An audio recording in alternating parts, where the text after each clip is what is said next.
From the PEP Radio studios, it's time for Today in History for September 10th, 2025. On this date in history, on September 10th, 1991, the Senate Judiciary Committee opened hearings on the nomination of Clarence Thomas to the U.S. Supreme Court. The proceedings would become a watershed moment in the discussion of sexual harassment when Anita Hill, a law professor who had previously worked under Thomas, came forward with allegations against him.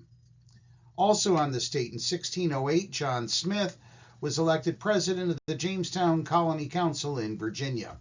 In 1846, Elias Howe received a patent for his sewing machine. In 1960, running barefoot, Abebe Bikila of Ethiopia won the Olympic marathon in Rome, becoming the first Black African to win Olympic gold. In 1960, Hurricane Donna, a dangerous Category 4 storm blamed for 364 deaths, struck the Florida Keys. In 1963, 20 black students entered Alabama public schools following a standoff between federal authorities and Alabama Governor George C. Wallace.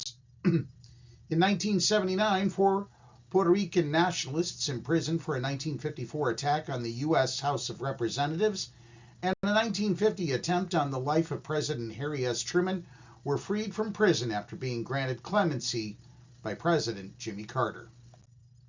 In 1987, Pope John Paul II arrived in Miami, where he was welcomed by President Ronald Reagan and First Lady Nancy Reagan as he began a 10-day tour of the United States.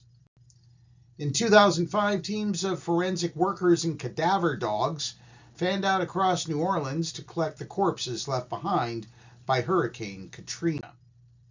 In 2008, the Large Hadron Collider at the European Organization for Nuclear Research was powered up for the first time, successfully firing the first beam of protons through its 17-mile-long underground ring tunnel. And in 2022, King Charles III was officially proclaimed Britain's monarch in a pomp-filled ceremony 2 days after the death of his mother, Queen Elizabeth II. That's Today in History. Now back to more music on PEP Radio.